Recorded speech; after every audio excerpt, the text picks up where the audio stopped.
Hey guys, what is up? Welcome back to the channel. It is yours truly, Krystal Leandra. Sorry, we went live for like 10 seconds and then we came back in having some technical difficulties. I'm trying to get the audio set up correctly where the intro song doesn't play through my microphone because I know that it can sound muffled, especially on the podcast. So just know that I'm doing everything I can to try to get it fixed. I thought I had it fixed today. Canceled the stream, didn't have it fixed, tried it again, still didn't have it fixed. So we're just going to go with the flow. And yeah, so I'm going to go ahead and chat what we're going to talk about today. What's my name? Like, I've been gone for 2 months. I literally don't know who I am. I just got back to my body today. I've been gone for about 60 days. It's really nice to be back on Earth. Where have I been? I've been editing my book. It finally came out today. My book finally released today on Amazon, which is really exciting. I have a bunch of you guys have already talked, like the whole like Facebook chat group that we have and stuff. Everyone's been saying they already got the book. There's available on ebook. People are getting it on ebook and they're purchasing a physical copy. The physical copy means so much to me just because like it's tangible evidence of like the hard work I did. So I love that you guys love the ebook, but I would really love if you got the hard copy because it just means so much to me after all the work that I put in. It was a lot of work. I did decide to self-publish it, so I didn't go through a publisher. I did this for a lot of reasons. One, it's expensive. They actually end up giving you kind of pennies on the dollar type of thing for all the work that you put in. I understand, though, why a publishing company charges so much money for like, you know, editing your book and producing it, because it took me like 2 months to literally get it prepared for release. And a lot of blood, sweat, and tears went into it, especially me doing it by myself. If any of you guys do buy it, I love you guys if you buy it.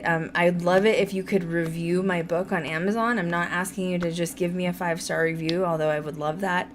After you read it, if you would review it, I need at least 50 reviews for the book to be like easily searchable for other people that don't find it. So if you do buy the book, please leave a review. I would appreciate you, like, to the moon and back.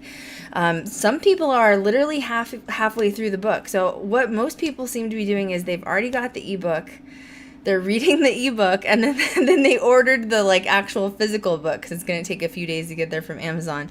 And that means like so much to me. So a lot of people are already like halfway through the ebook, and somebody tweeted at me last night about how sad one of the chapters is. I talk about my soulmate dog in one of the chapters, and I really just wanted to make sure that I got across how important he was to me. I really wanted you guys to understand that he was more than just like a dog, more than just an animal.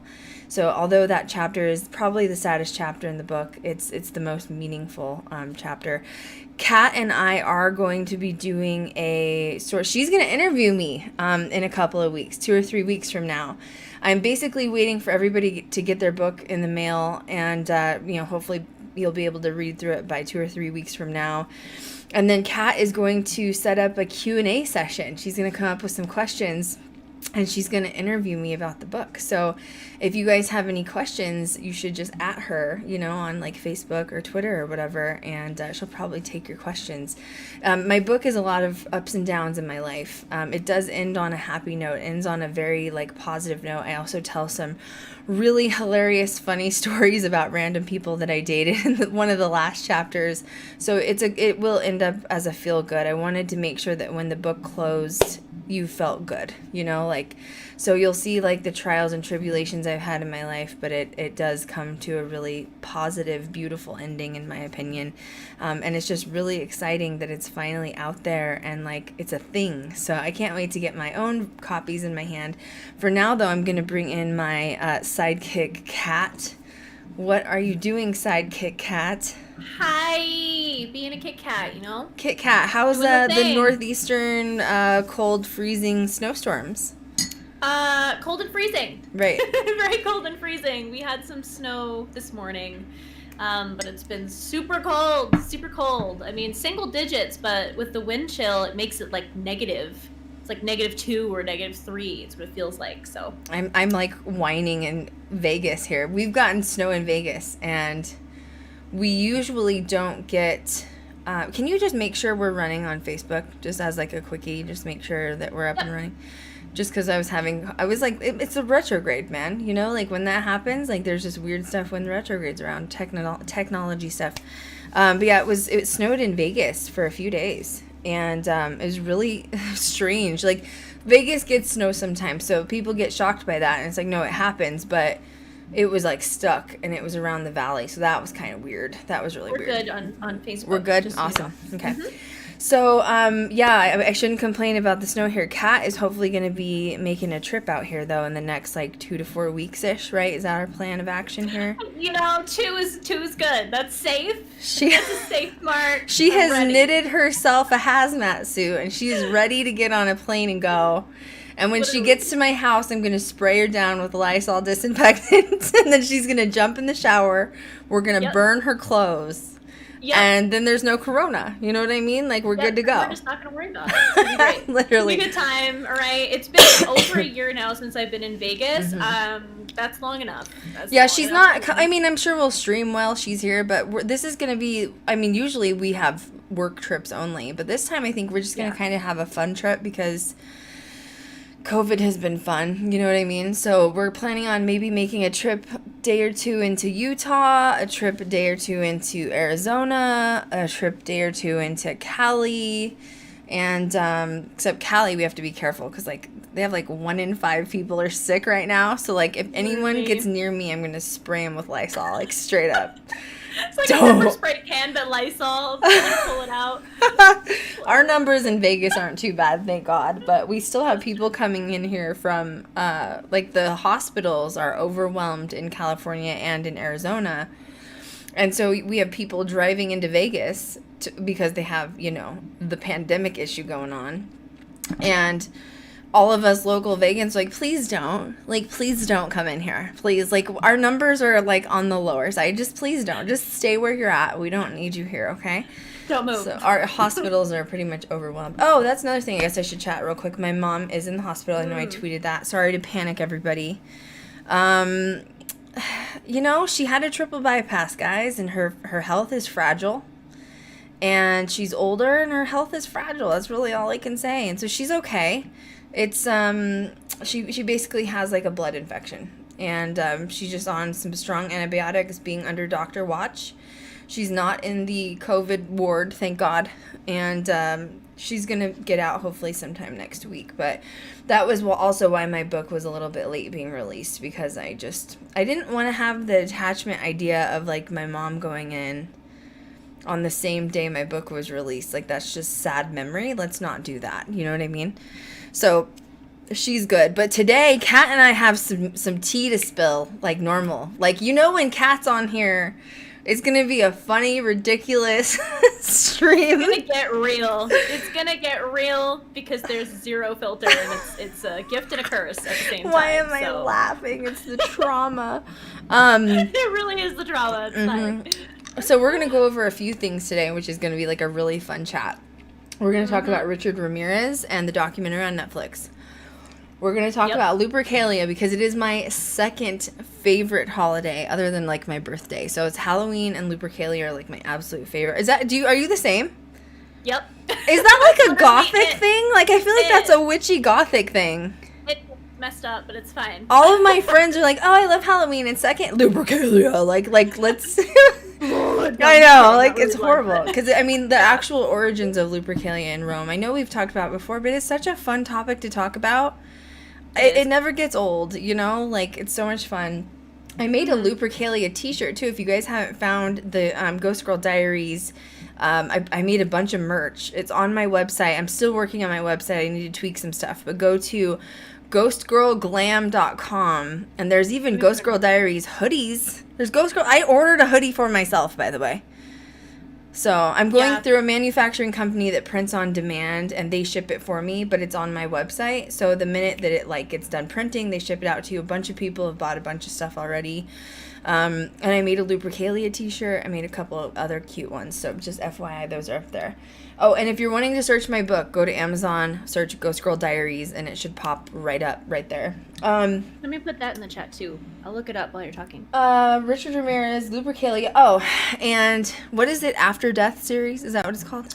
So, I wrote it down. Surviving Death. Surviving Death. Mm-hmm. We're going to talk about that today, too. Yeah, there's some tea with that. Okay, it's been a long life, you know? That's going to be the best part, okay? You got to stick around for last? Yeah, that has to wait because that's going to get obnoxious. Like, yeah. Now we're going to rush through Richard Ramirez and Lupercalia just to get to the tea part.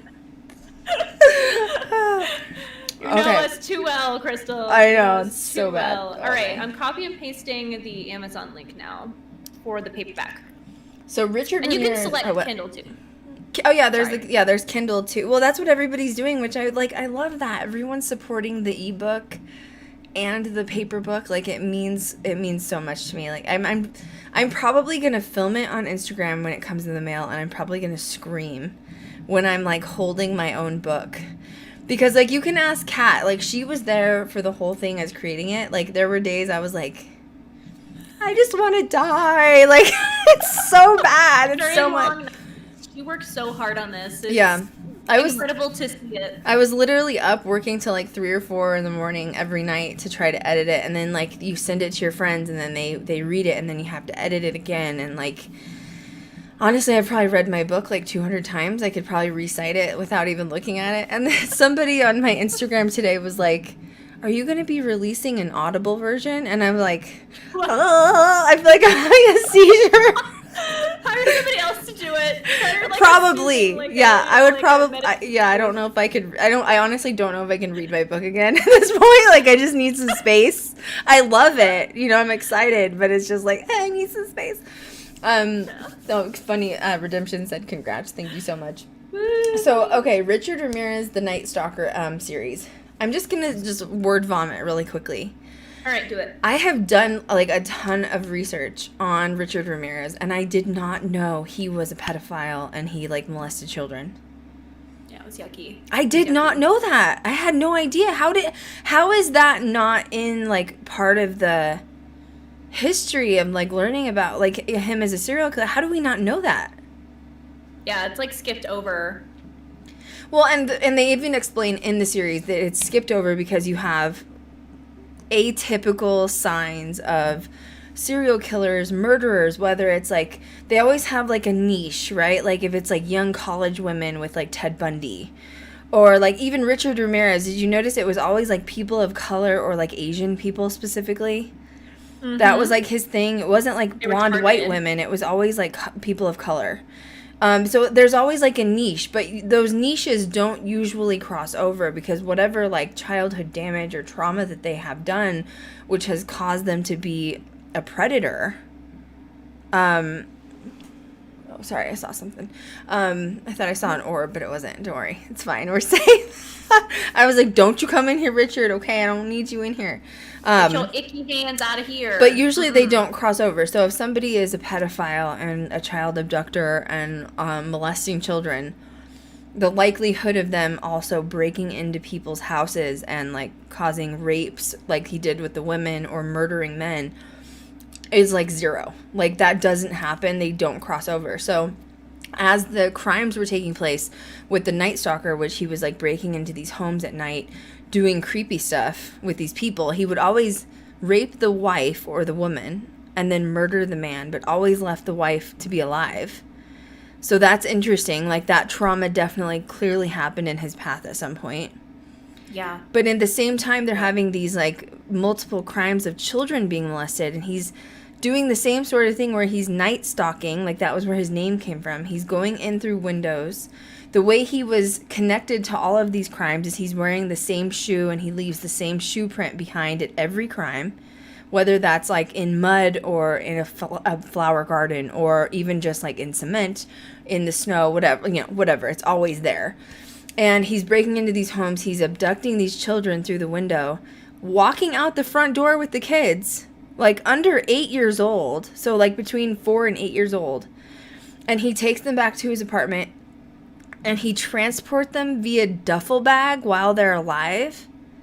That was messed up. Isn't that horrible? And then he rapes the kids. And then when he's done with them, he literally goes to a gas station, says, go into the gas station, tell them what happened, and tell them to call 911 and call your parents. And he just drives off. And I'm like, wow. The trauma with that must be just like out of this world. So they had the woman, though. Did you hear her interview? She was one of the children that he abducted and molested. Mm-hmm. And I like was so sick for her. Like I couldn't believe she's alive and like lived through, you know what I mean? Like that is like, that's that definition of not becoming your trauma, of like overcoming your trauma. Because she literally, like, because of the fame behind Richard Ramirez as the quote Night Stalker, she could have easily slumped into this like depression her whole life of being, I'm the victim of the Night Stalker. Mm-hmm. Instead, she took her power back, man, and she like does not let that identify her. Yeah, she turned her life around completely and refused to allow that situation that happened to her take control. And of course, I'm sure that doesn't come without moments of, reminiscing on what happened. But yeah, she was an incredibly strong soul to watch her. Well, her voice shook. There. Like you could tell she had emotion behind it, Of course, but she was still such a strong person to be able to live a somewhat normal life beyond what happened to her. Right. I was shocked. So, yeah. Like they had her, like, if you guys haven't seen it, they had her sitting in the chair. She's getting ready to talk about it. And honestly, I was like, oh, this is one of the women like he raped and like left her. But like before she opens her mouth, you're looking at her like she's awfully young. You know what I mean? To like, because Richard would be older now if he would have lived, And then suddenly she's like, yeah, I was one of the children he abducted. And I'm like, oh my God. So crazy. Like the trauma of having like, he's not just a normal like molester, child molester, you know what I mean? Like, or even murderer. He had so much fame behind, like he is a famous serial killer. Like true crime people like are obsessed with him and like the things he did. And people survey and study, the crimes he did to try to like catch other predators. And it's, to be molested or hurt by somebody of such stature, she could have easily fallen in that trauma bonding lane of being like, I'm going to become an alcoholic. I'm going to become a drug addict. My life is over. My life is ending. Like I always have this like evil devil on my shoulder. And although she was emotional, she didn't seem that way to me at all. Did she to you? Not in the slightest. Like she's a strong bitch. Like straight up. Straight up. Yeah, that's it. And that's what I meant. Like she's just sat there and spoke her truth and spoke about what happened and changed her life completely. But even to get invited from the producers to be there to do this interview, she could have said no. Yeah, she's strong. She's very strong. Damn. Mm-hmm. I mean, that is a lesson for everybody because, and I repeat this in my book too, is like, it is normal to go through trauma. It is normal to have a hard life. It is normal to have ups and downs. Society teaches us to be ashamed of having difficult times in our life. And some of us, obviously, thank God, I've never had a molestation take place, thank God. But, like, it shows you, like, sometimes your path isn't that difficult. You know what I mean? Like, other people have had harder paths, and they've come out on the other side. Like, that is an old soul. That's, like, some strong old soul shit right there. Yeah. Because she did not let it define her, so it was amazing. Go ahead. You want to take over for a second? She's just an inspiration, honestly, you know, for other women that might have been through some other, you know, traumatic means. And it's just really empowering to see, you know, a woman standing so tall and proud of the life that she's built based off of, you know, what her younger years were like when she had that incident happen with Richard Ramirez. And it just goes to show you what a perspective can do, what a healthy perspective can do in the midst of chaos to transform your life. And it's not easy, and that's not to discredit people that have been through things and are struggling and don't have the things that she had, but it's such a beautiful, like, light at the end of the tunnel view. Well, it is. It's like, I can make it too then. Like, if she can do this, like, I can do, like, I don't know what can be worse than surviving molestation, sexual abuse as a child. You know what I mean? And go ahead. Yeah, and the messed up part of him telling her to go and call 911. Right. Like that psychological just trauma blows my mind. So that is what would mess the worst of people up, literally. Like, I mean, you have to be messed up to have to do that, to say, commit the act, put them in a body bag live, commit the act, and then tell them, call 911. Right. Because in a young person's mind, that's what you would do. You would already call 911, but it was just messed up. Real gross. It was so bad. Did they say how many children were involved? It was like 5 or something? Yeah, it was something like that. Majority of them were boys. So, see, that tells me he was molested probably as a child. Yeah. And then he started to reenact the acts, and that's why he let them go, because he was let go, right? Yeah. It's that thing that you study with, like, psychology of when you're no longer in control. So when he was a child being molested, he was not in control. And now he turns around, becomes the predator, and now he feels empowered because he's now in control. Right. It's messed up. And he starts reenacting the same things, but he's like, well, I won't kill him because I remember being a kid and being scared too, but I'm just going to let him go. Oh my gosh. See, now, okay, I love, serial killers. Obviously, it's part of paranormal. And I've talked about this with Kat, as I do think some serial killers may have mental health issues. I definitely think bipolar could come into play with manic episodes. But with Richard Ramirez, I think he was just a bad egg. I think those just exist. I think he's just a bad seed. He's just a bad egg. And, I mean, clearly it was brought on from the trauma of his childhood. But, like, he did violent acts, like stomping people to death. Like, who... Once again, like, when I'm reading about serial killers or, like, watching true crime documentaries, I put myself in the shoes of the murderer, and I'm like, the violence, the energy that it takes to be able to stomp someone to death, even the energy that it takes to break in a house at night, pick up a child, carry him out quietly through the front door. To me, like, that had to have been an adrenaline rush for him. You know what I mean? Yeah. Like, ooh, I did it. Look, I did it again. I'm always doing it. I'm always in control. I'm doing it again. Right. Nobody knows. And I think he probably thought, too, that he was going to get away with it. He did. Yeah. Because he wasn't going to murder the kids. He was going to tell the kid to do the right thing and, call 911. But that's the messed up psychology behind it. And I told Krystal about this, too, when we were talking about the series that we watched, the Night Stalker. And I had never seen darker eyes on a serial killer. Like, evil. Oh, yes, but... Okay, I like that you're... Because I'm going to play devil's advocate. But a lot of people are like, oh, he was into Satanism, and he, like, summoned demons, and, like, he was satanic, and he was possessed by the devil or a demon while he was creating these acts. Bullshit. I'm sorry. Let's not give Satan that much credit, or demons, for that matter. No, and I think that wasn't a thing that he was actually doing. That came way later. Scare tactics. In the killings. Yeah.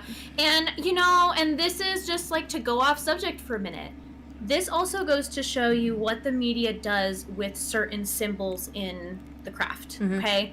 Because, I'm sorry, a pentacle is not Satanist. Right. Now, if the pentacle was reversed or upside down, that's the Satanist, pentacle situation going on here. Mm-hmm. But he never, and I mean, not to excuse it, but even when he wrote it on the wall or on his hand, it was never in reverse. He didn't do his research. It's kind of like what I'm trying to say here, which goes to show you that it's not. He might have not necessarily followed that. But but in the 70s or 80s when this is taking place, the internet's not going to exist. Oh, of course. And of course the media is going to take a symbol and run with it and oh, it's witchcraft. Mm-hmm. Oh, it's Satanism. Oh, it's demons. Oh, it's blah. And you're just yeah. Messed up. We don't know what's going on here, guys. You're just creating fear. And honestly, that may have been what created fear at that time, or created more fear with witchcraft, with paranormal, with anything of occult.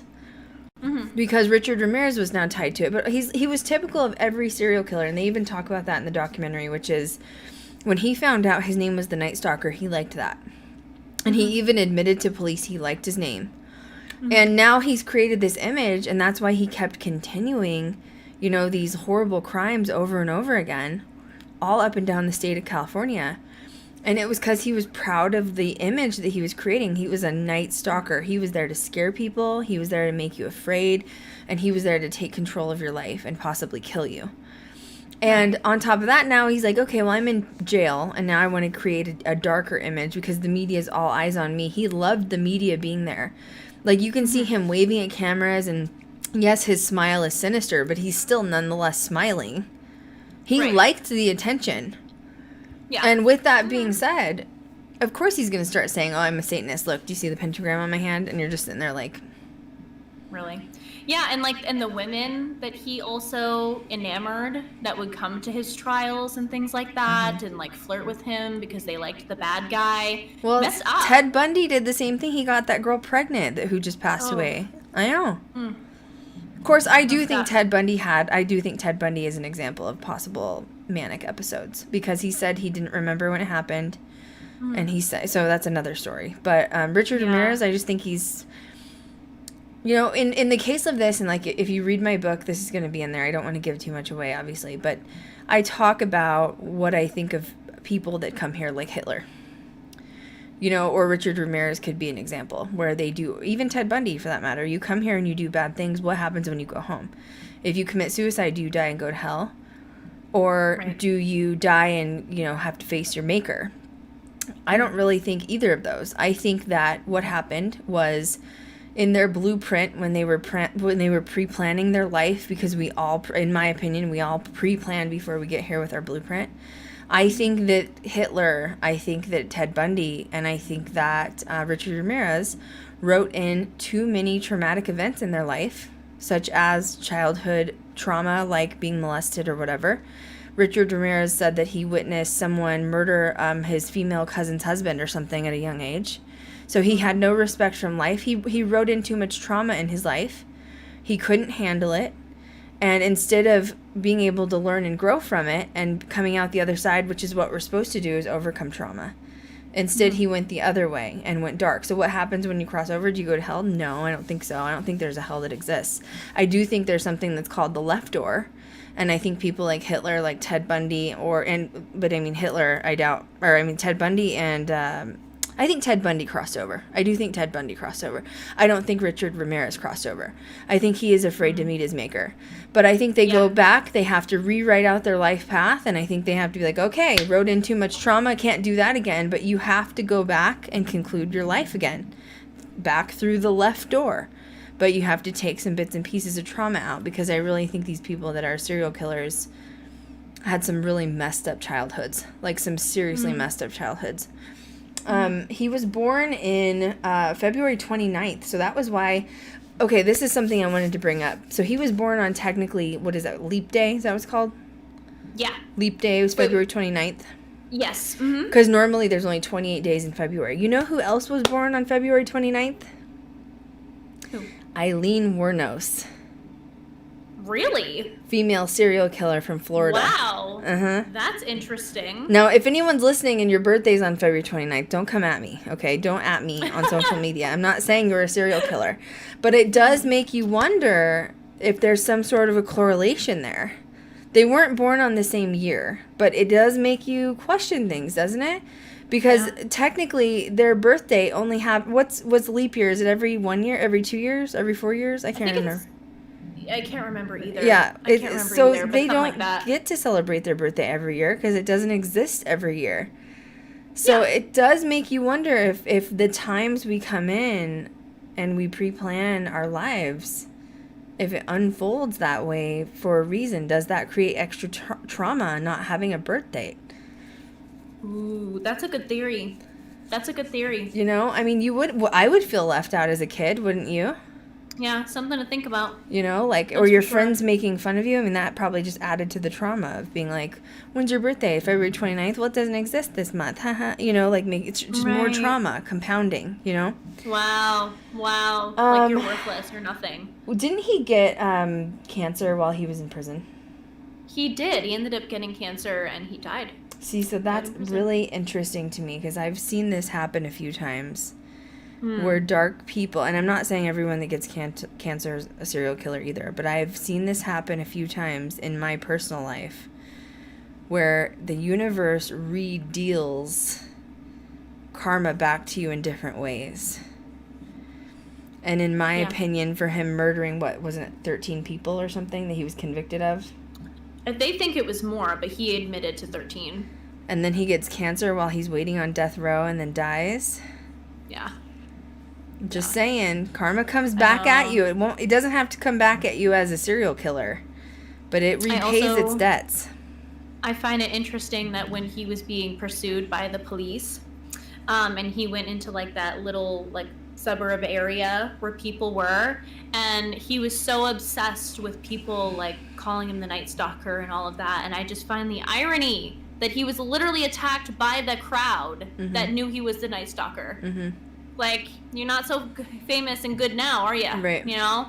Ugh, well, that's the ego, and that's the like psyche of the mental health issue too. Like, even if he's not like diagnosed clinically, there's something wrong with like neurons not firing correctly up there. And obviously, you know, to think that I don't. Once again, putting yourself in the shoes of a serial killer, how could you go in and not have remorse for the violent crimes you're doing? It boggles my mind. Yeah. Nikita said next leap year is 2024. Yeah, I thought it was every few years or something like that. So let's see. He grew up in El Paso. He died June 7th of 2013. I would love. You know what I should do at some point is look up his astrology chart for his birth date and his death date. Oh my gosh, do a YouTube video on that. That would be interesting, wouldn't it? Ooh, that's really a good idea. Should I do that? Do it. Ooh. Do it on the other ones too. What, like Ted Bundy?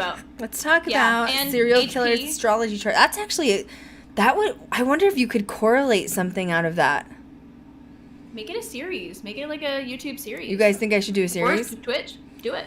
I'm all excited. I'm like, You're like astrology. Don't get me started, okay? Like, literally. So reports say that he was 12 years old when his cousin, who is a Vietnam War veteran, showed him pictures of Vietnamese women that he had raped, tortured, and killed. So they think this was partially where his brain started thinking that it's a good idea. I still think he was molested. Do you?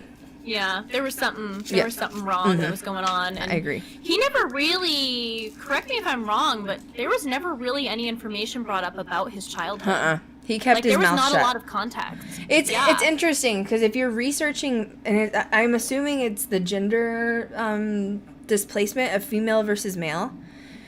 Because if you research, and this is just my history, I don't know how you guys feel about it that are watching, you find more information on a woman's serial killer's childhood than you do on a man's serial killer childhood. And I think the reason is that women are emotional beings, and like when they get caught, they're like Eileen Wuornos. I was tortured and raped by my grandfather, and he abused me, and he got me pregnant, and you know what I mean? Like, you're gonna spill your guts because like you finally have someone to talk to about your trauma. Yeah. Where men are withholding that trauma and like putting that masculinity up. You know what I mean? Of I'm fine. Nothing happened. Yeah. It's none of your business. That barrier. Like, it's so bad you don't even want to, like, bring it up. Like, you've buried it so deep in the back of your mind that it's not even going to, like, come out of your mouth, you know?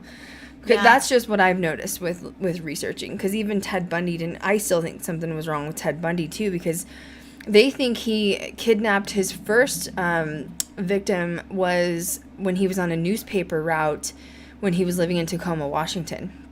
And I believe, don't quote me on this because I don't have the facts in front of me, but I think she was somewhere between the ages of like 5 and 8. And Ted Bundy was like 12 or 14. He knew the house. He'd been watching the house. Had been on his paper route. They had a shoe size of a child by the window. The window was open. He went through the window, abducted the child, and walked out the front door. They found her body like later down by the river. So, I mean, for him to be 12 or 14, once again, reenacting this, that was his first murder. What happened to your childhood and you're not telling anybody about? Something happened in your childhood. Like, I literally think that childhood trauma, like, chemically rewires the brain for some people where they just can't deal with life. Understandably, because that's horrible to be molested or whatever, you know, like that happened. The interesting thing is he was raised and born in Connecticut, I think, Ted Bundy, just to go off topic. And I did a lookup of his address where he was born, and it's literally exactly 3 hours from my place. Ooh, let's drive. I was thinking of like doing a drive-by and just like getting footage. This sounds violent. I'm going to do a drive-by, guys. Okay. And then also, you know, put my voice recorder out the window, just ask questions. Just drive by with the wind. You just hear the whole time. Trying to get EVP without being like, you know, too obvious. You know? Oh man. I think Ted Bundy crossed over. Box in the top of the car, you know. Yeah. I mean, I don't feel like, because even I think at the museum his glasses are there too. Yeah. I think I don't know. I don't feel his soul, honestly. No. I thought maybe in his like childhood home there might be some residual things if some things went down. You know. Oh, you mean like molesting wise? Yeah. Well, like he was raised by his mom and then his stepdad, so it does make you wonder. Or was his stepdad like abusing and raping his mom in front of him? Ooh. You know, for like, because you have to look at the situation. Like, Ted Bundy liked young college women. So to me, it was like he was witnessing his mom be abused, and he learned that that's how you treat women. Wow. It's a lot easier if you just go on a date, boo. You don't have to do it that way and, like, chop their head off. But that's just my opinion. That sounds like a lot of work. But then again, I'm a Taurus, and I'm just lazy, and I'm just like, yeah, I don't have the energy for that. You know what I mean? I love the rabbit holes we go down when we talk about like the similarities between them. It's so true. I think it's fascinating, just to add one more thing to Ted Bundy, that he kept like such a somewhat normal relationship with somebody. Oh, his girlfriend. Yeah, like Liz. It's so bizarre to me. What was going through his brain? Like, I need to know. He swears there were two. He says it was him and there was somebody else in there, and he would say it's a demon. It's dark. I don't know what it is, but it will take me over. And he didn't like have a name for it. He didn't know it, and like you can see the switch in his face. You can. With some interviews where he'll be like, I'm Ted Bundy, and then all of a sudden he gets that like dark energy going on, and he would admit that. So I think. I mean, sometimes with bipolar, you can get two personalities going on, and they don't communicate with each other, and that can be caused by trauma. Sometimes it can be caused by genetics. If it's passed down, it can be. But when you go into these manic phases of bipolar, if it's a violent manic 1 phase, trust me, I've studied it for a very long time. They don't remember going manic. They don't remember. You could be manic for a day, you could be manic for a week, you could be manic for a month. But then afterwards, you start to come down off the mania. And when you're manic, you do crazy things. Now, I am not saying every person with bipolar is a serial killer. Please do not take my words out of context. That is not where I'm going with this. But there are different degrees of bipolar. And I think the ones that are more extreme, where they do black out and have these extreme manic phases, violent outbursts can occur, and they don't remember the violent outbursts that happen. And that's what Ted Bundy would say is like, oh, I don't, like, I know I killed her and I know that I like chopped her head off, but like I don't remember doing any of it. And I truly do believe him when he says that, and especially like you can see in his face when that like shift happens. And it's sad because he did, you know, really mental health didn't become a thing till recently, which is so crazy to me. Like, how stupid. What a journey in regards to mental health. This planet is ridiculous, you guys. It's messed up. It's messed up. I also think that when he switched into like his other personality or like his other person, that was when I noticed he started talking in like third person. Yes, exactly. Exactly. And that wasn't Ted. That was the conniving, whatever other personality that was trying to be sly and pull a fast one. Well, and people are like, oh, was he possessed? I don't think so, guys. No, I don't think so, honestly. Because I've witnessed extreme manic bipolar episodes happen. And it's, you wouldn't know unless you've experienced it. You wouldn't know unless you've experienced it. And those things. And, you know, mental health wasn't a topic of conversation because for years women were really only considered to have mental health problems, and you were thrown in the asylum for having too bad of period pains. Yeah. Messed up. If you want to see me go psycho, put me in an asylum for my period pains. Like, that's when I will literally go psycho, okay? Like, imagine that, though. Like, your family would just, like, oh, you're complaining because you have cramps, and your family drops you off and you never see them again? And now you're in, like, a loony bin where there's probably actually crazy people, and then you have staff that's molesting the people. I mean, what a mess. Pumped full of drugs. Actually, speaking of that, I couldn't even get through the American Horror Story Asylum. Did I watch that one? I could only get through a few episodes of it, and it was when the electroshock therapy stuff started happening. Oh my god, Autumn said, my grandmother had electroshock therapy for freaking depression. Wow. It's horrible. That's why, like, I do like to go to asylums, too. People are like, oh my god, it's so scary. That's also why I don't like people who disrespect asylums.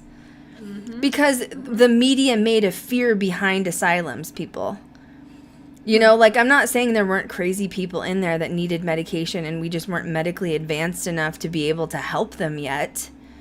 But there were people in there that were innocent that should have never been in there, and predominantly women who were suffering from depression, period pains, and if you got in a fight with your husband and told your husband that you wanted to leave, they could put you in an asylum for it. I would have been there 20 times already. You know what I'm saying? You would have been running a roost. You would have been head nurse, right? I am the head nurse. Like, oh, okay. No. It is. It's just, so that's why with asylums, you shouldn't look at that as like a fear-based situation. That's what, and I'm just going to say it. I had a really big problem with the Tennessee Wraith Chasers when they had their show, and I've spoken out against them, and I still feel the same. I haven't changed one bit on that, okay? Because they were going into these southern locations and asylums, not only asylums, but they were also going into Vietnam veteran hospitals with like where veterans died. And they were like, oh, we're going to get all the evil out. We're going to put it in this devil's box, and we're going to take it out. We're going to blow up the evil. And I'm like, what if, first of all, since when are you allowed to expunge energy and you're playing God?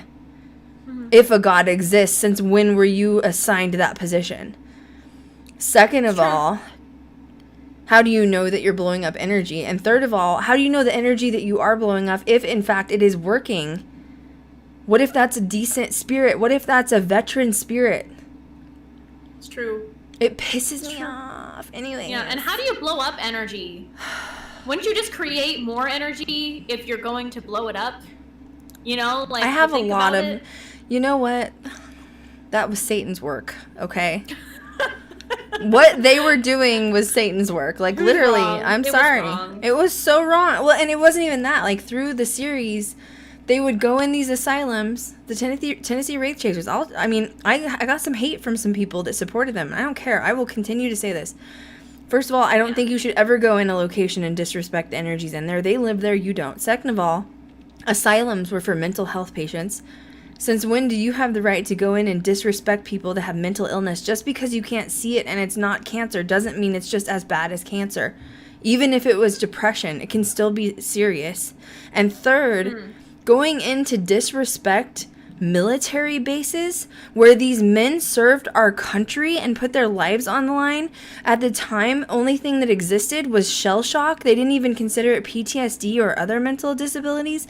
And you're going to go in there and you're going to disrespect the energies and now you're going to blow them up? Are you serious? Are you serious right now? Yeah. So yeah, I had a problem with Tennessee rape case. Hi, Boo. How you doing? Anything for the readings. Yeah. Oh, Anything seriously. for the ratings. It was all about the ratings. So, anyway, hope their devil's box shoves it where the sun don't shine. You know what I'm saying? Mm-hmm. All right, going back to Ramirez. Now that I had my rant. God, don't you guys like Krystal rants? And I just dropped the mic. Sorry about that. Just like, I feel like I get off my soapbox. I purge so much energy. I feel so lightweight now. You know what I mean? Like, oh my gosh. While you were talking about it, my laptop was glitching. Oops. Sorry. Like it was going like in and out. Sorry about that. So was my energy. Anyway. No, it's fine. So yeah. Your laptop's like, we can't take Krystal's energy. Just like. It's like I'm gonna shut down. It's gonna like combust into thin air. It's fine. Yeah, I had some people, I think, that were from the Tennessee. I don't even know their names. I had some of them message me on social media. They wanted me to retract my statement. I said, no. So they wanted to retract your opinion? Yeah. That's not how it works. They wanted me to retract my statement because their ratings dropped after I did a review on it. And I was like, well, don't be a disrespectful mofo then. It's really not that complicated. Why are you trying to blow up ghosts? Why are you trying to blow ghosts? And I hope you get possessed and followed home. And that's all I'm going to leave it at, you know? I'm dead. Okay, so Ramirez, another thing. Saying that again. I didn't know about Ramirez. He also was the youngest of 5 children. Where the hell are his brothers and sisters? Yeah, nothing was mentioned. I know. Like, where's his family? Were they like, oh, we don't claim him. We don't claim him. Yeah. That's what it looked like. Yeah. There's zero mention whatsoever. Nikita, that southern accent. I'm sorry. I got shit for that, too. Yeah. I got some shit for that. My father is from Oklahoma. Most of my family lives in Oklahoma in the South on my dad's side, like Louisiana, Alabama, Georgia, and they all, so my father's side is all English, Scottish, Irish, okay? And they all talk with a southern accent, like very fast and like very southern. So I know the accent, like I can recreate the accent. They hate when I do it, by the way. They get so mad. I mean, I do it to like piss them off on purpose. So I used the accent on YouTube a couple of times and people thought I was like making fun of the South. Stop it. Get out of here. All right. No. My family's from down there and I talk to them that way. And like my dad laughed, you know, like he thought it was funny. Anyway. Let's see. That's messed up. What? The, according to the reports. That's what I was on. How did you know that was the one really? I was on? I know! It just, like, went on.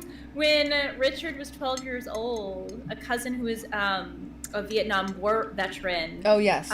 Showed him pictures of Vietnamese women that he had allegedly, like, raped and tortured and, like, killed. Well, and then while he was over there. His cousin had a wife, and apparently he shot his wife dead in front of him. Yeah, that's messed up. So, I mean, of course you're not going to respect the dead or a dead body when you just, like, watched it happen and you're like, I guess maybe it's because he was a child when it happened. He's, like, what, 12 years old, somewhere around there? Mm-hmm. Mm-hmm.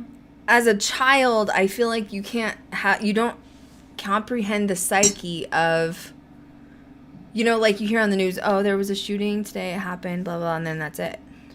Right. But as an adult, you realize someone was shot dead. They were here 1 minute, and they are gone the next. That person has sisters and brothers and parents and children and people that love them. It's not just a body. Like, this person had, like, a life. Like, this person was an important being in the universe. Mm. And I think when you're 12 or 14, you're so immune to, like, you hear the news and it's like, oh, someone was shot dead. Well, then you witness it in front of you. I don't know if he really grasps the fact that he was taking a life. You know what I mean? No. Like, No. And I mean, and here's my other thing that and it's just a theory that I have that I like to talk about my theories. Mm-hmm. When you have these serial killers that shoot and kill people like this, or rape, or whatever it does that ends in death or stomps them to death, like he did. Mm-hmm. You have this person taking life after life. He claims he's a Satanist. I don't know if I really believe that, to be honest. I know real Satanists. I don't think he was. I don't think he was either. I think he's full of shit. Yeah. He might be agnostic or atheist, but I don't think he... But even if... Okay, here's the theory. Even if he's atheist or agnostic, you take, for example, the Ghost Adventures episode when they went to the Cecil Hotel, right? Mm-hmm. And then Marty and... what's the other guy's name? Anyway, they were there. They said, yes, Richard's here. Richard's here. Yeah. Mm-hmm. So clearly... And they were like, I don't think he's crossed over. Like, you can tell, like, the energy. Like, he probably was not crossed over. And you get that a lot with these serial killers. If you're agnostic or atheist or a Satanist, why are you hiding out in the gray zone, scared to return back to, like, where we're from? You know what I mean? Like, if you're this tough, badass, like, agnostic atheist or whatever, and you claim there's no God or whatever you claim, but yet when you die, because you know the horrible crimes you did, you don't want to meet your maker. So instead, you're just left around floating around in a different dimension on this planet. Clearly, you do think something exists because you're afraid to see it. Right. Your whole life was a lie. Exactly. Literally, like everything you've practiced your whole life. What exactly. Because, like, I'm going to tell you the truth. Christian, and I talk about Christian in my book, and, like, honest to God, Christian was like a love of my life. You know what I mean? Mm-hmm.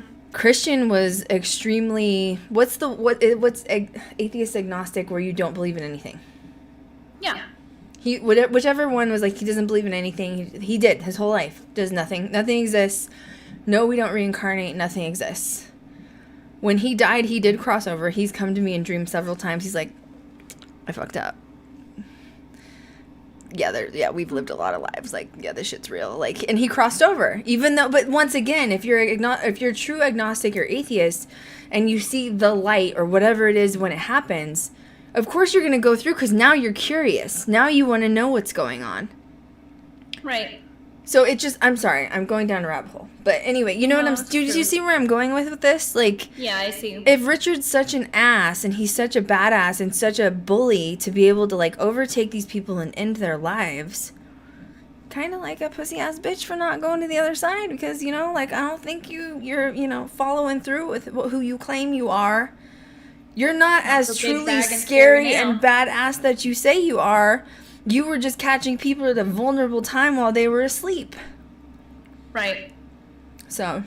Right. That's just my 2 cents. Anyway. Yeah. I'm off my soapbox again. I had a few of those tonight.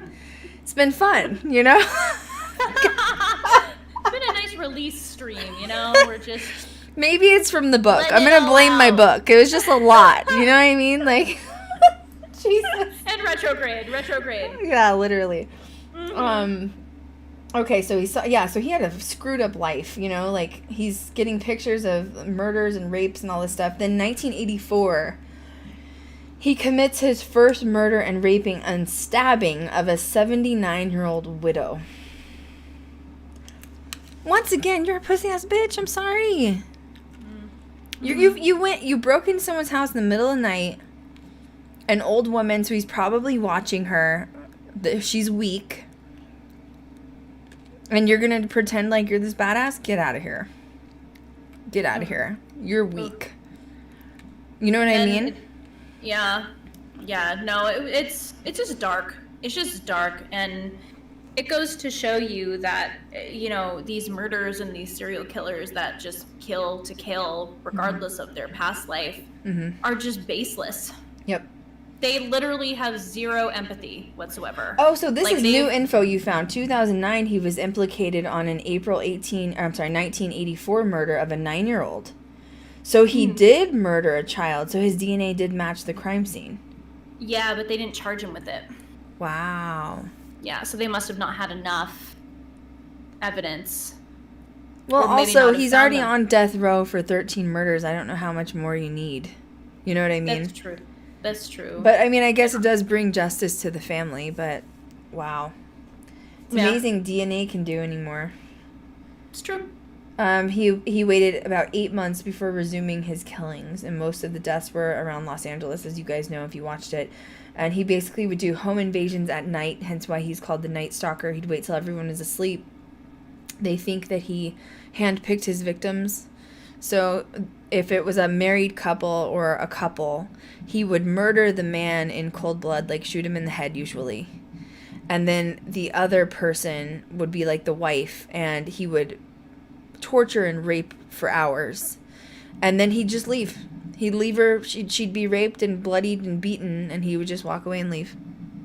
You know what I just find interesting too is how he thought he was so calculated and he did. Like, getting away with so much. He thought he was, yeah. Yeah, that he didn't think in his head that the simplest traces he was leaving behind was a footprint. Mm-hmm. You know, and that ultimately led to him being caught. Mm-hmm. What would have been the chances that there would have only been 2 pairs of those shoes made, and he was one of them that bought them? That's true. Well, that's the universe. So that was his karmic cycle coming back in. The universe was like, oh, well, even if you kill people, we already have a plan for you, so don't worry about it. Well, so you weren't so smart then. But that's also divine timing, and to me, that's also, like, there are no coincidences, right? Mm-hmm. 2 pairs of shoes that are made, Richard Ramirez buys one, and that's the shoe that's connected to him and all the crimes and murders? Yeah. There's no coincidences. Nah, none. Thank God. Thank God he didn't think of that, because he probably wouldn't have been caught. No, he wouldn't have been caught. Well, then it was able to trace him to the children that he was also molesting and abducting. Mm-hmm. Ew, and did you hear her say that he apparently, like, he didn't shower and he smelled horrible? I think someone even said that he smelled like literally a rotting corpse. The irony. He was literally embodying what he was doing. It's disgusting. It's just trash. So, it tells you... But it's not just trash. It's, like, trauma. Yeah. Like, I'm not excusing him for what he did by all means. Like, he should have been persecuted for what he did. He's a monster. But... if he's not showering like a normal person would be showering, or, like, cleaning themselves and taking care of themselves, like, he had an apartment. So it just tells you, like, he wasn't even taught to shower. He wasn't even taught to clean himself. You know what I mean? Like, that's trauma. Like, that's trauma, man. Like, this, and not an excuse, but this dude was, like, messed up. Like, from the get-go. Like, he didn't have a chance. He didn't have a chance. Yeah. It's true. There was another one. I wanted to talk about the case. So they had a lot of the cases. They had, like, the police that were discussing that were, like, on as detectives on the case. This is in the Netflix documentary. Now, one thing I found interesting was Richard Ramirez, broke into a couple's home. I can't remember their name. You'll have to research it. And he apparently shot the husband twice, and the bullet lodged in his skull. The husband got up out of bed and went to, like, kill Ramirez because he's in his house. And he's been shot. He's bleeding everywhere, and he is running. What did Richard Ramirez do? He turned around and ran out like a bitch. Yep, he ran away. Yeah, and the guy survived, by the way. But, like, hello? He wasn't as tough. Like, the media made him look scarier and tougher than he really was. He was breaking in unlocked windows. What's the moral of the story? Lock your freaking house, man. Mm-hmm. Kat's had a couple people walk in her house recently. Oh my gosh. Scary.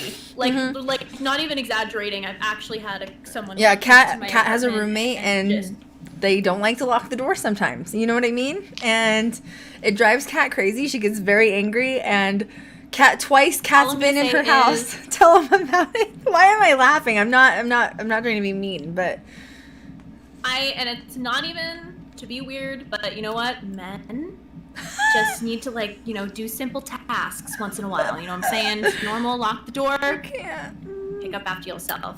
That's all I got to say. Okay? That's all I got to say. Very basic. Kat's sitting there, and all of a sudden the door opens, and some stranger's standing in your house. Literally just, like, standing in the dining room. Staring at you. Yeah. And we're like, hello? Hello?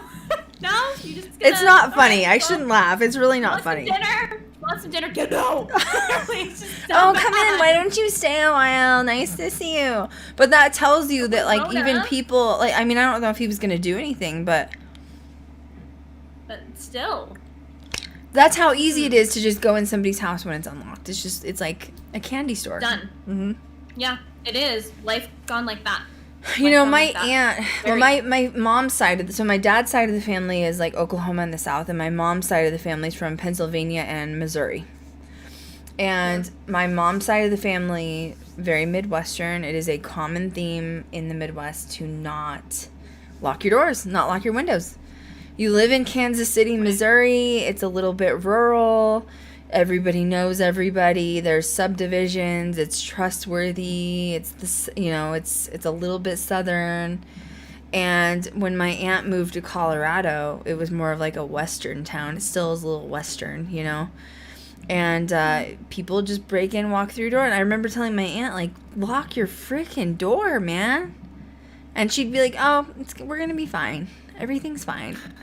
So, like, her windows and doors were open all the time. And, like, you could literally go to her house at 2 a.m. and walk in, and she'd be in bed, and her house was unlocked. I can't tell you how many times we'd be like, you're dumb. Like, don't do that.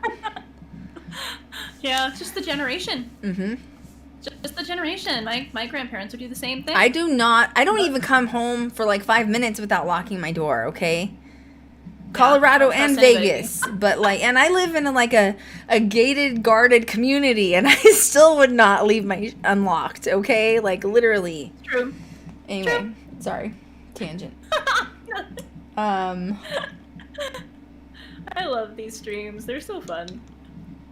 Okay, so this is interesting too that I saw in the notes. When the Night Stalker stuff was happening, there was a panic surge with gun sales in Los Angeles. Mm-hmm.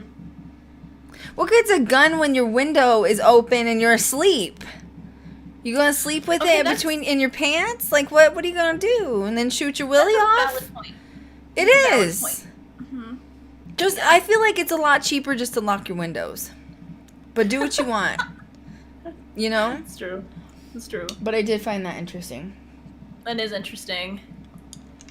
Oh. All right. Eventually a fingerprint was discovered that led Ramirez's identification. So they were still doing fingerprints. So once again, sloppy work, right? Mm-hmm. And his name was released to the public. Now, the last thing I want to touch base on was they think Richard, well, they know he did. He got in his car, drove to the Bay. Was it San Diego or San Francisco? It was one of them. I think it was San Francisco. It was San Fran? Okay. I couldn't remember because I know that's a little bit further north. He committed a crime there. Was it the mayor or the governor or something that was in the city? It was the mayor. And she's like, oh, we're going to catch him. And she has this public release. And she basically tells the public who they're looking for, releases, like, the identity of the shoe, and basically, like, gives it away. And Richard's probably watching TV and realizes he's in trouble. How dumb. Yeah, I was not happy when I read that. Yeah. So, anyway, should we move on to Lupercalia? Let's do it. I'm sorry, I'm trying to block someone, but it's fine. All right. Lupercalia notes. I was watching that. I was waiting for somebody to I was waiting for some word vomit, and I was like, don't do it here. Oh, with Lupercalia? No, this person you blocked. I was waiting for it. Well, I mean, they kind of did. Oh, they did? So I missed it. They kind of did. It's okay. Legacy. All right. Well, it's gone. Thank you, Eric. Appreciate it. Okay. Oh my god. Okay. I don't know. But, I don't want to do Lupercalia. I just want to talk about the series, the After Death series. I just need to get to it. All right, let's do it. Let's just do it. I just need to talk about it. Lupercalia can get dark, so we're just gonna talk about surviving death. Okay, there's a docuseries. It is a 6-part docuseries, and it's called Surviving Death. It's on Netflix. Mm-hmm. The first episode, I think, is amazing. It's talking about people that have died, like literally been dead for an hour or more, and then came back from the dead. Okay? Then you go to, which I just find very compelling. You guys would really, there's a girl that talks about she literally drowned, her bones were broken, she was like held underwater from this like waterfall thing, and she came back to life. She talks about her like crossing over, like coming back experience. Amazing. Really good. Beautiful. Honestly, it was really good. It was. But then you get to the second episode, and you're kind of like, what happened? Starting to go. So now, and let me get there. Not all of them are bad. Just a couple episodes. Okay, so the first episode, they're essentially talking about, is it Norway? Is that where it's taking place at? Yes. Okay, there's a psychic retreat in Norway where you can go. Anyone from all over the world can go. You pay a lot of money, I'm assuming, and you're going to learn how to be a physical medium at this psychic retreat. I think it's like a week or two process, whatever.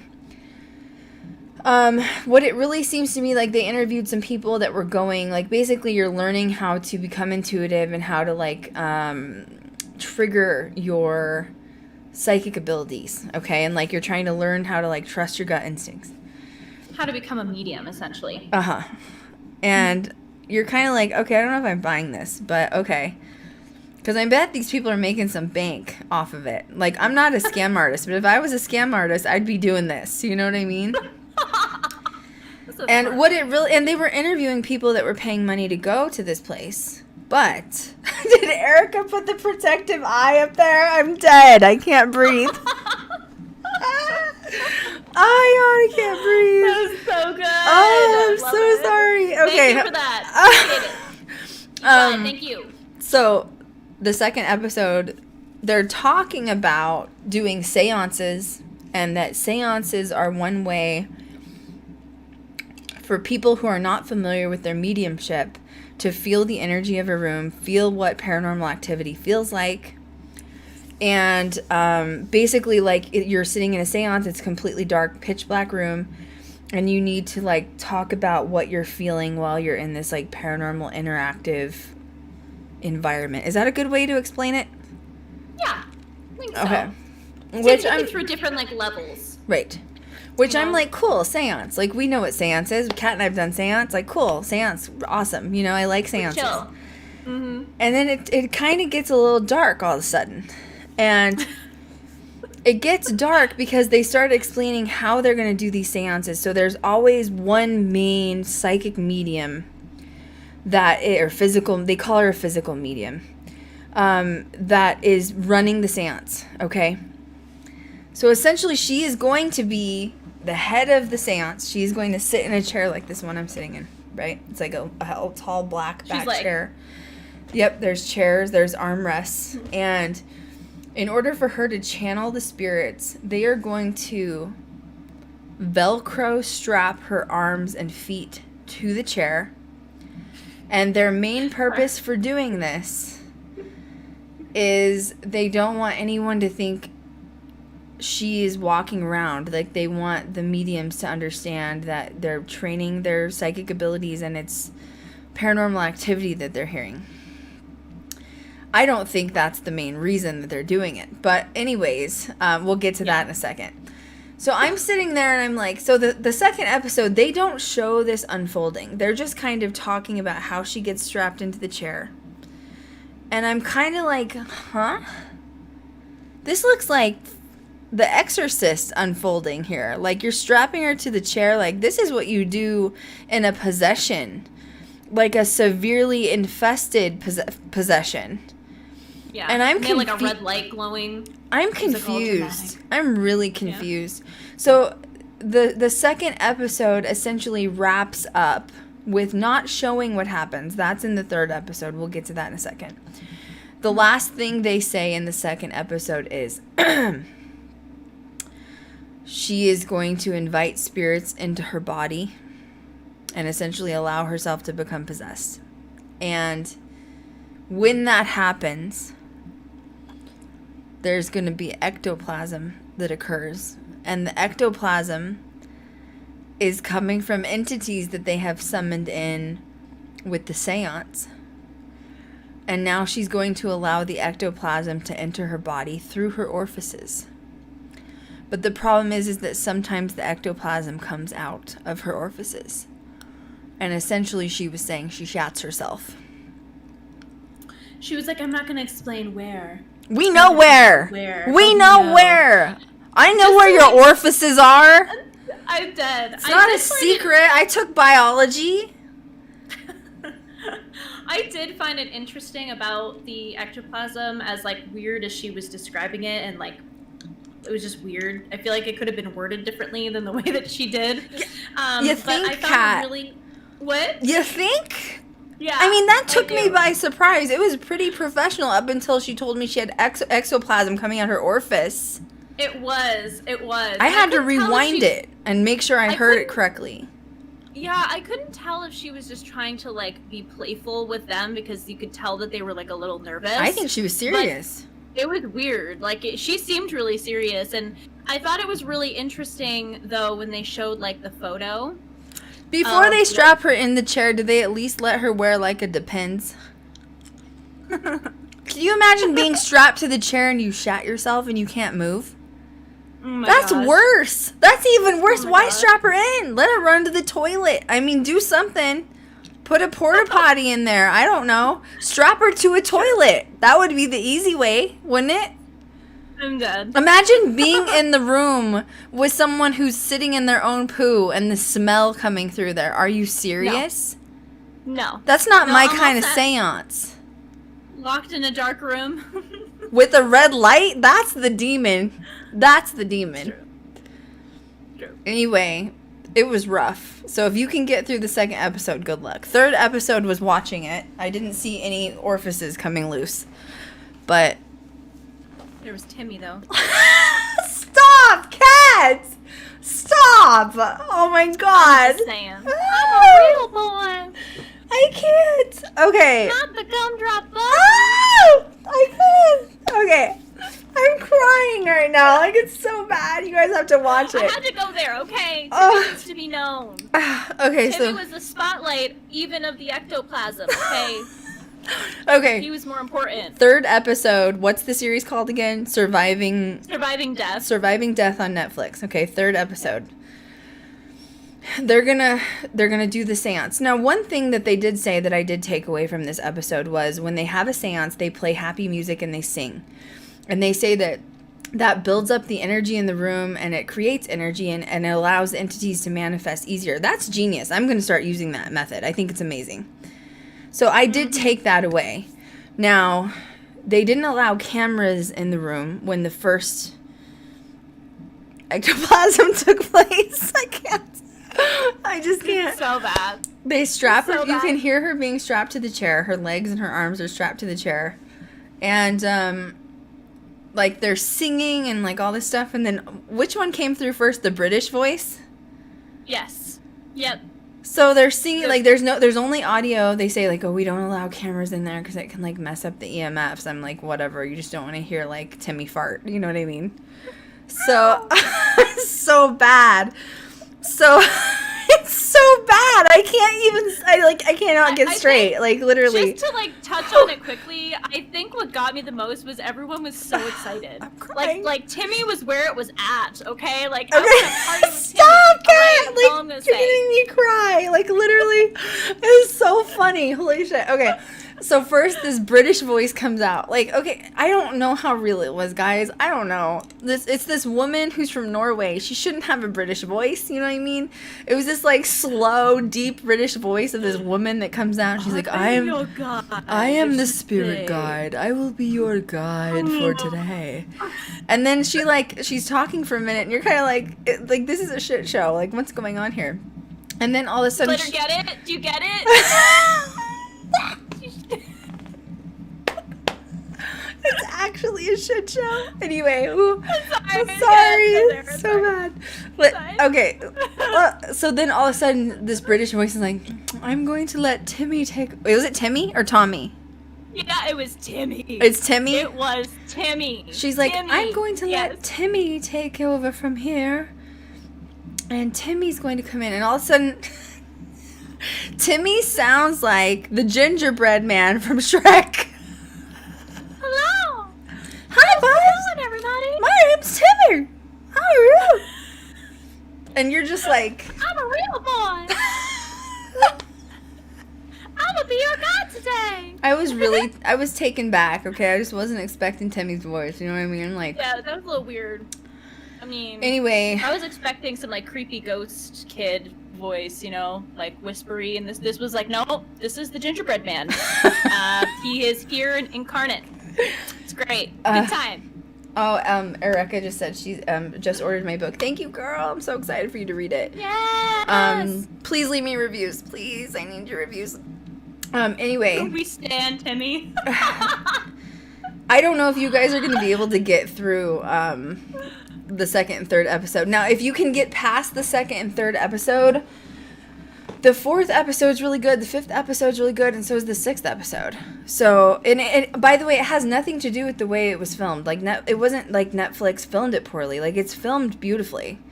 It's just this retreat. Like, they did do an interview with the woman who was Timmy. And they were like, what do you think if people say you're like a fraud? And she was like, well, it hurts my feelings, but I've come to, you know, the understanding that some people just aren't going to believe that this is real. And I'm like, I don't know if it's real or not. Here's one side of it is those voices were really bad. If she's trying to do a voice acting thing, the voices were horrible. Now, on the other side, if you're strapping these people to a chair, in my opinion, I think there is possession that's happening. And I think I think that they're doing it because they don't know who's going to come through. Don't you agree? Yeah. Yeah. And even when they were talking about it initially, she was saying that it takes like 10 to 15 years to master it. And like to master being possessed? Yeah, basically, yeah. Well, so what's your opinion? Weird. Do you think they should be teaching people how to be possessed? Yeah, I don't know. There's just something about being in a dark room with someone else strapped to a chair that just kind of screams like, you know, bad news. Bad news bears. Mm-hmm. I don't know. Maybe that's just me. Yeah. It's like so freaky. Bring Timmy back. I want to be in that room with Timmy. All right, that's it. Can you imagine us being in there if that happened? We would just like bust out laughing. How did those people keep such a straight face the whole time? I have no idea, but they were excited. They were like, Timmy! It's Timmy! And it's like, what is happening right now? What is happening? I need some milk with my cookie, you know what I'm saying? Oh my God, Cat. Oh my God, I just can't. Timmy should get his own show. I don't know, man. It's just a mess. Timmy should get his own show. Stop, you guys are horrible. You should have Timmy on the channel, Krystal. No. I wanted, like, after 10 seconds of that voice, I wanted to slap her in the throat. You know what I mean? I was like, stop it. Stop. Come up with a better voice. Like, ugh. Okay. Well, that's the tea. That's all I've got. It was really bad. The second and third episode. The rest of it's really good. The rest of it, there was one other thing I wanted to touch on. I know Kat hasn't gotten to it yet, but there's a doctor that works in a hospice, and he's worked with hospices, like traveling hospices for a long time. Literally like 16 or 20 years. He basically started taking data of hospice patients that were dying. And 6 months before they were preparing to cross over and they were in hospice, the 6-month mark, they start seeing their family that's already crossed over. So, and I'm not talking about a dream. I'm talking like full-fledged. They'll be sitting in the living room and their mother that died 30 years ago walks in the room. And he said this is the process where they start the transition of crossing over to the other side, which you guys have heard. A lot of people talk about this all the time where someone will get ready to die and they'll say, oh, I saw my wife who's, you know, crossed over on the other side and she says she's waiting for me. So I just think this is, if he has data like this, it's amazing. But I think it's a really beautiful way to like transition us back into the other side so that we do feel safe and prepared and ready to go to the light or go home, whatever that is. So I did find that really fascinating. So the other episodes are really good. They also have a lot of parapsychologists on there that you guys will find fascinating. Just if you can't get... Now everybody's going to go watch the third episode just for Timmy.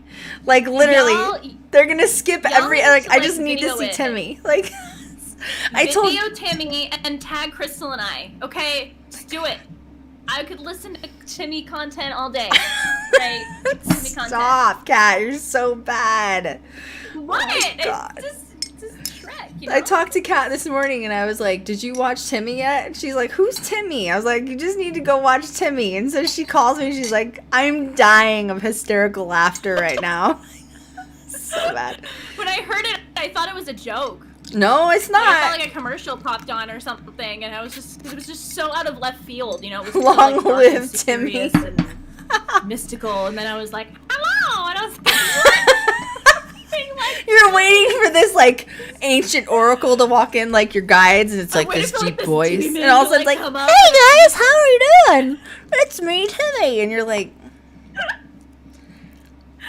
hi, Timmy. That's the tea. That's all I've got. Yeah. That was good. This was good. This was fun. It was a good stream. It was good. Yeah. I liked it. Following up next week, what am I doing next week with Elfie? We're doing something next week. My brain still hasn't come back yet. I don't know. I'll announce it this week. I think it's Skinwalkers and Native Lore, I think is what we're doing. Yes. Mm-hmm. Yeah, that'll be good because I have some really good Native books full of good What is stories. Next week is... Oh. So it's like the Friday before Valentine's Day. Is it? Maybe you can talk about Lupercalia then. Yeah, we can. I don't know. Timmy's more interesting. You know what I'm saying? Like... Oh, God. Oh, Timmy. Nothing matches with the Timmy. Timmy! Like, so when I was watching it, like, I grew up in Colorado, so I know South Park really well. You know what I mean? Because it's like, South Park is a real place in Colorado, and so growing up there, it's like, oh, bro, did you see the new South Park episode? Yeah. So the whole time I'm sitting there, I'm like, Timmy! Timmy! Timmy! Like, that would have been a better voice than, like, the gingerbread man. You know what I mean? Hello! Oh, Nikita, Timmy to join GGD. I don't think I can do that. You know what I mean? Like, Oh, come on, Krystal. You know you want him on. telling you, if Timmy shows up, I'm gonna chop him in the throat. I'm serious. Like, you Can you can't. imagine it just being like pitch black in your room sleeping and you hear Timmy disappears out of nowhere. Stop. Now I'm gonna get like Timmy like residual activity in here. It's not gonna be entering my orifice. You know what I'm saying? No orifices today, Timmy. No orifices, Step Timmy. aside. Stay away from my orifice, Step boo. aside. Okay, my orifice is none of your business. Oh my gosh. All right. Please No make pun sure you guys intended. check out my book if you haven't. I'm really, really overly joyed and so excited to share my journey with you. It's paranormal and more, and things that I've encountered in my life on ups and downs and roller coasters. Search Amazon, Ghost Girl Diaries. Kat ordered a copy. She's so excited about it. I can't wait. I just want to hold it. I just want to hold it. I just want to hold. I just want no. That's disrespectful, okay? After all the work I put into that book. Cute. Timmy's cute though. Timmy needs some Jesus and a voice change is what Timmy needs. I mean, he does need a new voice box. Okay? Woo! He needs a new voice box. Oh my God. true. Okay. Well, thank you guys so much for tuning in with Kat and I.